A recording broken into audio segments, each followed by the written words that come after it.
Record. Assalamualaikum warahmatullahi wabarakatuh. Perkenalkan, nama saya Radia Luna Aklima dari kelas 10A nomor absen 25. Hari ini saya ingin membahas tentang Sistem Informasi Geografi atau SIG.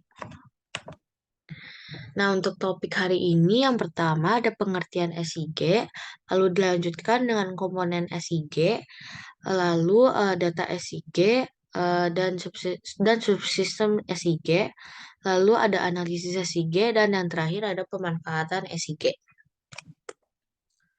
Nah, apa sih sistem informasi geografi itu? Sistem informasi geografis adalah sistem informasi pemetaan berbasis komputer yang digunakan untuk memasukkan, menyimpan, memanggil kembali, mengolah, menganalisis, dan menghasilkan data bereferensi geografis. Untuk mendukung pengambilan keputusan dalam perencanaan dan pengelolaan penggunaan lahan, sumber daya alam, lingkungan, transportasi, fasilitas, dan pelayanan umum lainnya. Nah, di sini ada keunggulan dan kelemahan SIG. Untuk keunggulan yang pertama ada pemrosesan data yang lebih singkat. Lalu ada pengelolaan data yang lebih mudah. Lalu ada biaya yang relatif lebih murah dalam mengolah data. Selanjutnya ada pengolahan dan analisis data yang lebih akurat serta praktis. Dan yang terakhir untuk keunggulan ada fleksibilitas dalam memilih format data. Nah, untuk kelemahan yang pertama ada teknologi pendukungnya sering berganti-ganti. Lalu selanjutnya membutuhkan sumber daya manusia yang ahli. Lalu ada format yang terlalu beragam. Lalu yang keempat ada kelengkapan data. Yang terakhir update software. Lalu di sini ada komponen-komponen SIG. Komponen yang pertama ada data, lalu dilanjutkan dengan pengguna atau user atau brandware. Lalu ada hardware dan yang terakhir ada software. Nah, di sini ada data dan pengguna. Kalau data geografis merupakan komponen dalam sistem informasi geografis. SIG bekerja dengan dua model data geografis, yaitu model data vektor dan model data raster. Lalu di sini ada pengguna, user, atau brandware. Manusia merupakan subjek yang mengendalikan dan menjalankan seluruh sistem. Jadi, kemampuan dan penguasaan terhadap ilmu yang berkaitan dengan SIG sangat diperlukan. Lalu kita lanjut, ada hardware dan software. Perangkat keras untuk hardware adalah perangkat keras yang digunakan untuk sistem informasi geografis adalah komputer, mouse, digitizer, printer, plotter, scanner, dan lain-lain. Untuk software, perangkat lunak dalam sistem informasi geografis berfungsi untuk menyimpan, memproses, menganalisis, dan menayangkan informasi geografis. Contoh software dalam SIG antara lain ArcGIS, QuantumGIS, ArcMap, ArcInfo, ENVI, dan lain-lain. Lalu masuk ke materi selanjutnya ada data SIG, sumber dan jenis-jenis data. Nah, data SIG ini memiliki dua sumber, yaitu data primer dan data sekunder. Kalau data primer ini adalah data lapangan yang diperoleh, diolah, dan dianalisis oleh diri sendiri. Sedangkan data sekunder ini adalah data lapangan yang diperoleh, diolah, dan dianalisis oleh orang lain. Selanjutnya ada jenis-jenis data. Data dibagi menjadi dua, yaitu data spasial dan data atribut.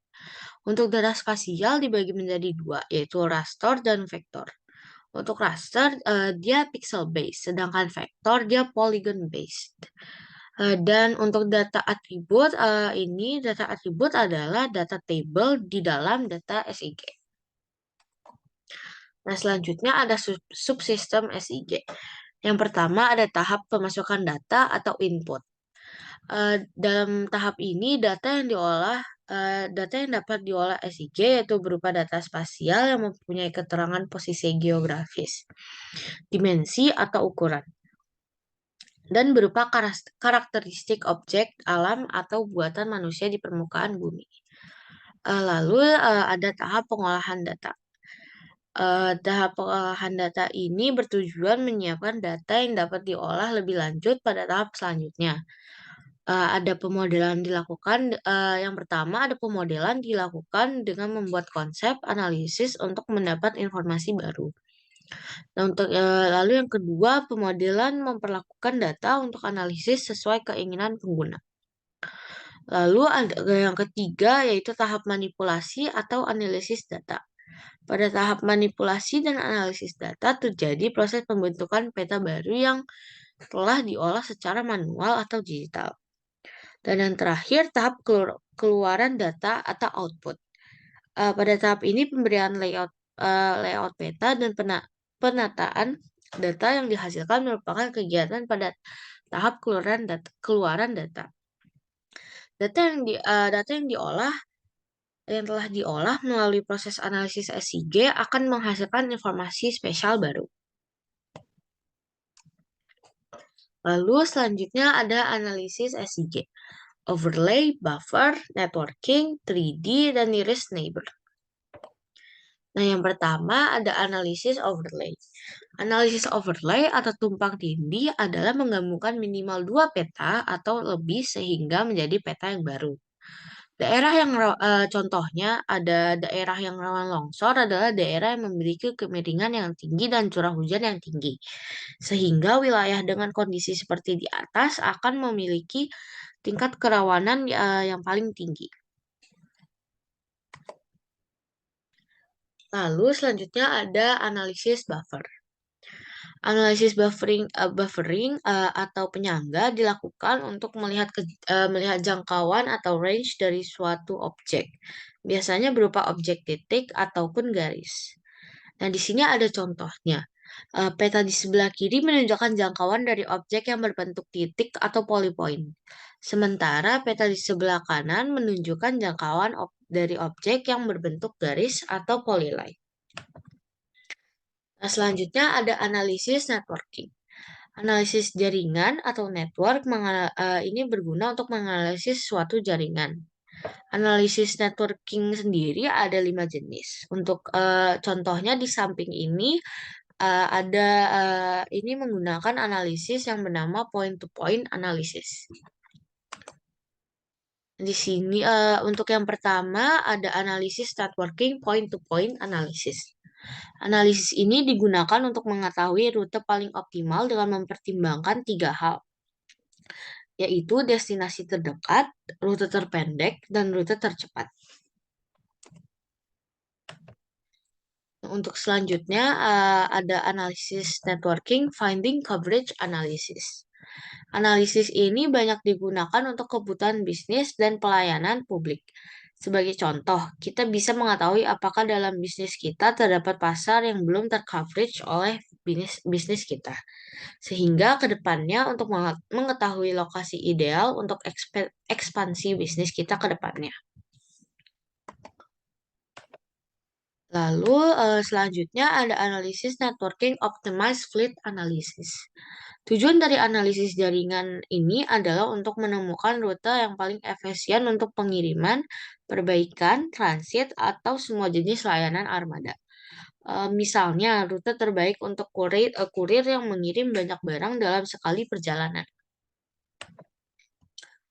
Lalu ada analisis networking select optimal site analysis. Analisis ini membantu kita untuk menemukan lokasi terbaik yang dapat diberikan untuk beberapa fasilitas. Misalnya dapat membantu kita untuk memutuskan di mana membangun rumah sakit baru tergantung pada rumah sakit yang ada dan permintaan yang tersedia. Nah, untuk analisis networking yang terakhir ada OD Cost Matrix Analysis. Analisis ini digunakan untuk menemukan dan mengukur jalur berbiaya paling rendah di sepanjang jaringan dari berbagai asal ke banyak tujuan. Saat mengonfigurasi analisis ini, kita dapat menemukan jumlah tujuan yang akan dituju dan jarak maksimum untuk rute tersebut. Nah, lanjut kita ke analisis 3 dimensi. Analisis ini digunakan untuk menemukan dan mengukur jalur berbiaya paling rendah di sepanjang jaringan dari berbagai asal ke banyak tujuan. Saat mengonfigurasi analisis ini, kita dapat menemukan jumlah tujuan yang akan dituju dan jarak maksimum untuk rute tersebut. Nah, untuk analisis SIG terakhir ada analisis nearest neighbor. Analisis tetangga terdekat atau nearest neighbor adalah analisis hubungan, pola, atau fenomena antar objek yang berdekatan.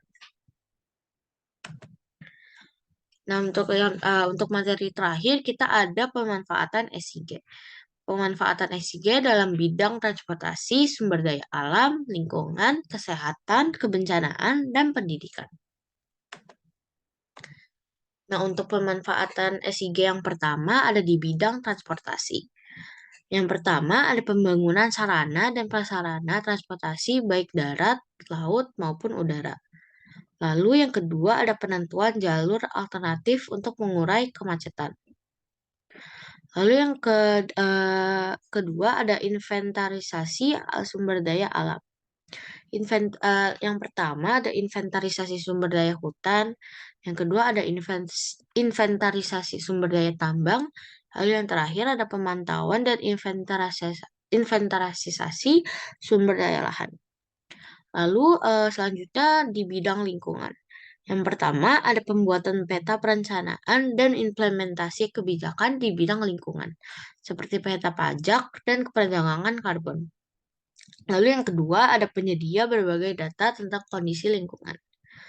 Lalu lanjut ke bidang selanjutnya yaitu kesehatan. Yang pertama ada penyedia informasi berbagai fasilitas kesehatan di suatu wilayah. Lalu ada pemantauan pola distribusi penyakit. Dan yang terakhir ada perencanaan pembangunan fasilitas kesehatan. Lanjut ke bidang kelima ada kebencanaan. Yang pertama ada pembuatan peta evakuasi bencana, lalu pembuatan peta sebaran wilayah rawan bencana, dan yang terakhir ada penentuan berbagai kebijakan dalam bidang mitigasi bencana. Nah, lalu di bidang yang terakhir yaitu bidang pendidikan. Untuk pemanfaatan yang pertama ada pembuatan berbagai media pembelajaran berbasis geografis, lalu penentuan kebijakan dalam pemerataan dan perluasan akses pendidikan, dan yang terakhir pemantauan dan evaluasi pelaksanaan kurikulum pendidikan. Nah, sekian dari saya. Mohon maaf bila ada kata yang tidak terlalu baik. Terima kasih untuk sudah mendengar. Wassalamualaikum warahmatullahi wabarakatuh.